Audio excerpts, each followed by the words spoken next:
The driving force for what would become the B1 was the Père de Char General Estienne.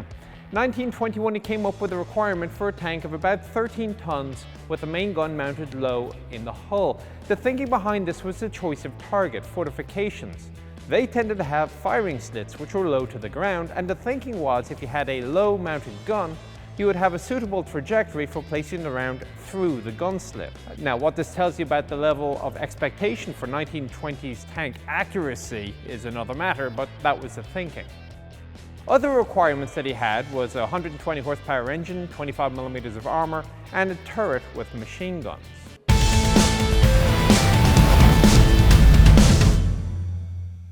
Now, what he had in mind was a competition. He would take various submissions from manufacturers, he would pick and choose the various different characteristics of the tank to create one ideal tank, which would then be manufactured by all the various different companies to the same design. Now, I can't find out what the prize, shall we say, was for having the most best features, but yeah, there you go. Now, it turns out that submissions were received from 5 manufacturers: FCM, Schneider, Saint-Chamond, Renault, and Delaunay Belleville. Now, the latter was very quickly rejected. It was just an FT that got stretched out with the gun mounted low and forwards. By 1924, however, the first prototypes were submitted, and you're going to start seeing, if you look at the old photographs, something of a family resemblance between what they had and the Char B as was finally built. Now, what he did was he picked and chose. He took the general shape of the Renault and the Schneider. He took the steering, clutch, differential from the Schneider as well. He took the tracks and tensioning system from FCM and suspension from Saint-Chamond. He also added a little bit more armor to make it up to 4 centimeters. And the first wooden mock-up was made in 1926. Actual construction of the tank, though, didn't happen until 1936. The reason for this elongated development process was a series of disarmament talks which were going on in Geneva at the time. One of the items under consideration was a ban on vehicles over 20 tons, which the Tractor 30, as it was now called under the management of Renault, would completely blow past. The backup plan was the D2. If the Geneva disarmament talks came to a conclusion on the matter, the D2 would be built. If not, the backstop was the B1. Now, there was an additional change mandated when somebody came up with the thought that perhaps this tank ought to be capable of fighting enemy tanks, and the machine guns just were not going to cut it. The solution was to create a new turret and to mount a 47mm into it. The final vehicle, the B1, was actually only intended to be an interim vehicle, with the B2 and the B3 subsequently planned. However, with the rearmament of Germany going on at the time, it was deemed advisable to simply go with what they had ready to produce. And as a result, the only modification of any note was the B1 bis. This added extra armor to a grand total of about 6 centimeters, and this is the vehicle behind me in Saumur. And this is all a very long-winded way of saying that this is the vehicle that we're going to take a tour around, if you didn't figure it out from the title card on the video.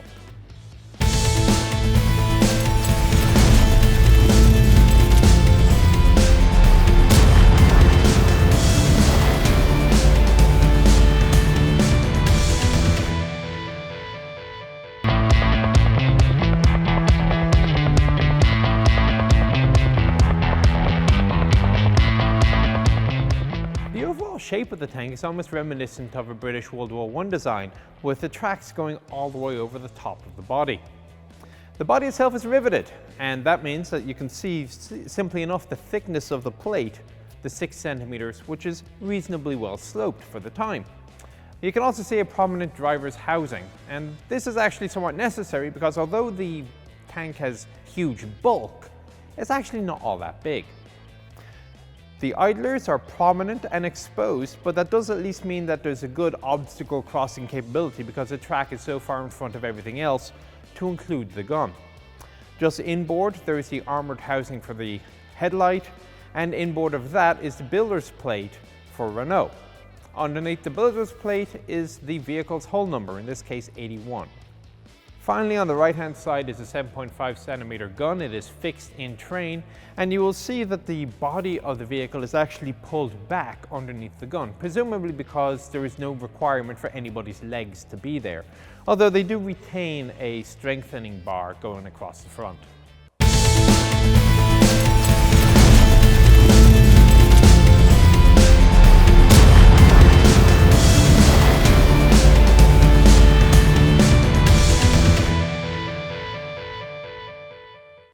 As you come around to the side of the tank, you can see the overall bulk. It's a long tank, it'll cross a 2.75 meter gap. Track tension is done as ever at the front of the tank with the idler. There is an unbolted latch. You remove back the armor plate and the bolt is visible. This is a worm gear, pretty similar to the original design on the FCM, and you simply rotate the bolt. This will then screw the idler forwards or backwards to adjust your tension. Starting at the front, just after the track tension port, there is the only mud chute which is on the vehicle. Now, and it is at the end of the return run. The vehicle return itself is simple. It is skids only. Friction and noise doubtless the result, but there's no return rollers. The links, they're sort of an old school type link, almost like from the Holt bulldozer, and there are 63 per side. There are no center guides or guide horns. The wheels are kept on by a flange on each side of the wheel. The wheels themselves are paired. Each pair is mounted on a bogie pair, and things go on from there. Down at the bottom is the access port for maintaining the bogies. As you move further back, you're going to see the rather large radiator grille. Now, the radiator grille is only mounted on the left-hand side. This is not a symmetrically designed tank. It was originally considered that perhaps this was going to be a weak point for enemy fire, but in the limited amount of after-action assessments that were done, there was no indication that this was the case. Something which you may not have noticed, and certainly I didn't until I'm physically in front of the tank, are these little marker lights. There's one at the back and one at the front of the tank. They're white at the front, red at the back, and they're very simply going to show you the size of the vehicle in the dark so you don't run into it. Finally, behind the armoured housing, you're going to see the very large sprocket wheel, unarmoured, 2 pairs of teeth per side.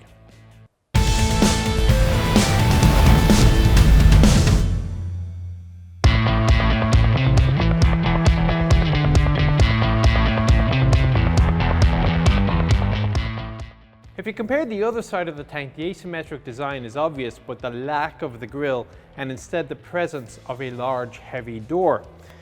And you can see how thick the metal is on the side here, so this will also perform an interesting function. If you have to get out under fire, you have a significant amount of protection.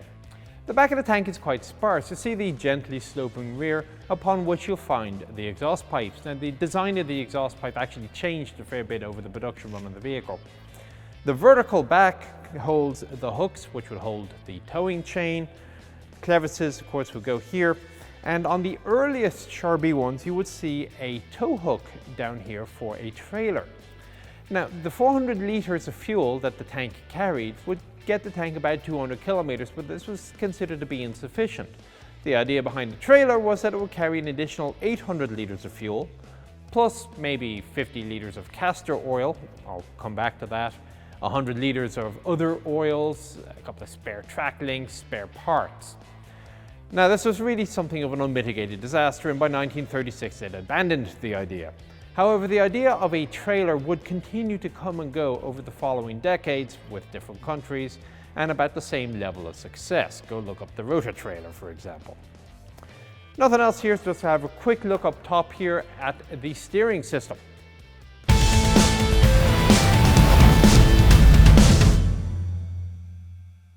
Now again, the tank is not symmetrical. Underneath me is a passageway behind the engines to the steering system and gearbox. This hatchback here can only be opened from within the tank, and unfortunately it's spring-loaded, it seems, the wrong direction.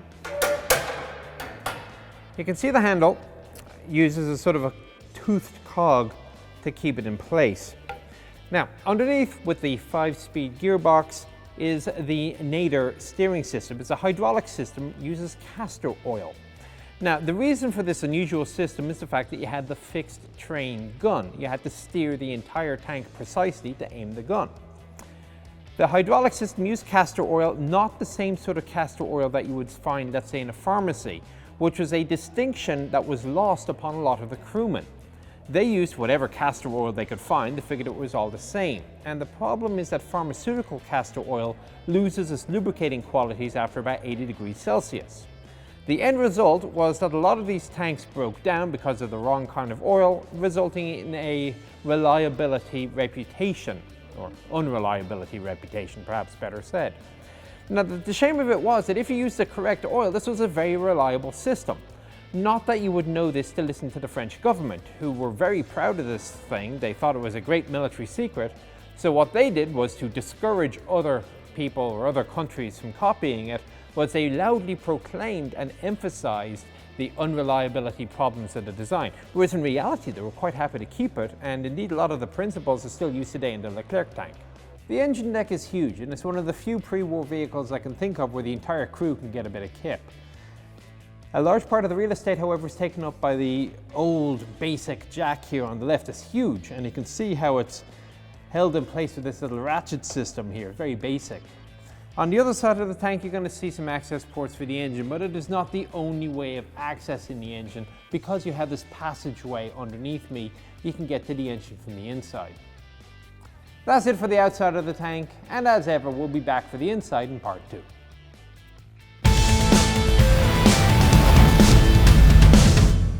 It's going to have 25 millimeters of armor, be sealed against gas. You ever get those moments where you go completely blank in the head? It weighed in at over 70, and the 1A, I see you guys shaking your heads, so the kids are going, yeah. For those of you who wonder, we've been trying to film this opening take for about 45 minutes now, and it's always, we made the horrible mistake of coming here on school vacation.